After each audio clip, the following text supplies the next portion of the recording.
Hello friends, परीक्षा प्रस्तुति YouTube चैनले सकलके स्वागत जानाई। आज के आमी चले एलाम रिभेरिफिकेशनेर जोन्नो माद्रासा जे सेंटार दिएछिलो सेई सेंटारे अर्थात DD 45 बिधाननगर।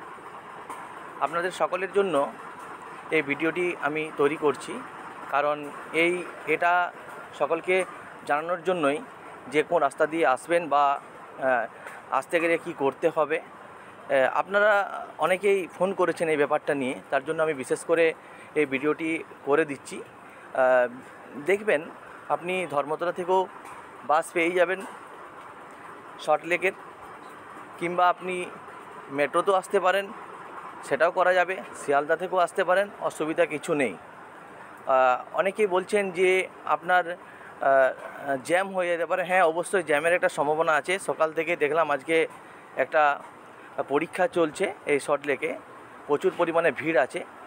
তাই আপনাদেরকে বলছি, যদি আপনারা রাত্রে বেরোন পরীক্ষা রিভেরিফিকেশনের জন্য, তাহলে কিন্তু একটু তাড়াতাড়ি পৌঁছে যাবেন, সকাল সকাল বেরিয়ে যাবেন। আর যারা সকাল সকাল আসছেন তারা কিন্তু একটু হাতে সময় নিয়ে বেরোবেন, তার কারণ হচ্ছে জ্যাম হয়ে গেলে আপনার অসুবিধা হবে। কিংবা আপনারা ওলা উবের করে নিতে পারেন বা ভাড়া ট্যাক্সিও করে নিতে পারেন, সেক্ষেত্রে কোনো অসুবিধা হওয়ার কথা নয়। আর আপনারা 10টার সময় পরীক্ষার যে সময়টা দিয়েছে, টাইমটা 10টা আর একটা 2টো, সেটা তার আগেই পৌঁছে যাবেন। সেখানে পাশে অনেকে বসে আছেন, দেখবেন সেই জায়গাতে বসারও জায়গা আছে গাছের নিচে। 10টার নিচে তো গেট খুলবে না, তাহলে সেই গাছের নিচে সকলকে বসে থাকতে হচ্ছে। আর একটা ব্যাপার বলি আপনাদের সামনে, যে কি ভেরিফিকেশনের জন্য চাইছে সেটাও কিন্তু আমি নির্ধারিত সময়ে বলে দেব, বা ভেরিফিকেশন কীভাবে হচ্ছে, কি ডকুমেন্টস লাগছে সেটাও কিন্তু আমি আপনাদের সামনে জানিয়ে দেবো। তবে এই ভেরিফিকেশনটা হওয়ার কিছুক্ষণ পর আমি বলতে পারবো, কারণ বাড়ি না যাওয়া পর্যন্ত ভিডিও করা সম্ভব নয়। সেই ভিডিও বাড়িতে যেয়ে আমি করে আপনাদেরকে জানিয়ে দেবো। আর আরেকটা ব্যাপার দেখছি যে আপনার ধর্মতলার থেকে যদি আসেন, তাহলে কিন্তু দুটো জায়গাতে জ্যাম হওয়ার সম্ভাবনা খুব দেখা যাচ্ছে। তো আপনারা সেটাকে এড়িয়ে যাওয়ার চেষ্টা করবেন। বিভিন্ন রুট আছে, সেই রুট ধরে আসা যায়। আর বিকাশ ভবন যেটা আমাদের আছে, সেই বিকাশ ভবনের সামনের যে বড় লেনটা আছে, সেই লেনটা ধরলে আপনার এই মাদ্রাসার যে পরীক্ষার ভেরিফিকেশনের যে সেন্টার, সেটা কিন্তু পেয়ে যাবেন।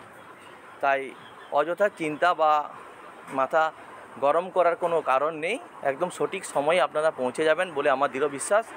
এবং এই যে সেন্টার, এই সেন্টারের যে পরিবেশ, সেই পরিবেশও দেখলাম খুব ভালো, বসার মতো জায়গা আছে। তাই অযথা চিন্তা বা হয়রানি করার কোনো প্রয়োজন আছে বলে আমি মনে করি না। আর যে ভেরিফিকেশনের জন্য যে কাগজগুলো লাগছে, সেই কাগজগুলো আমি যথাসময়ে আপনাদের জানিয়ে দেবো। তবে আপনাদের একটা বিনীত অনুরোধ, আপনারা চ্যানেলটির সঙ্গে থাকুন, চ্যানেলটিকে সাবস্ক্রাইব করুন এবং চ্যানেলটির পাশে থাকুন। ধন্যবাদ সকলকে। আমি ভেরিফিকেশনের খবর যথাসময়ে আপনাদের সামনে পরিবেশন করব। সকলে ভালো থাকুন। ধন্যবাদ সকলকে।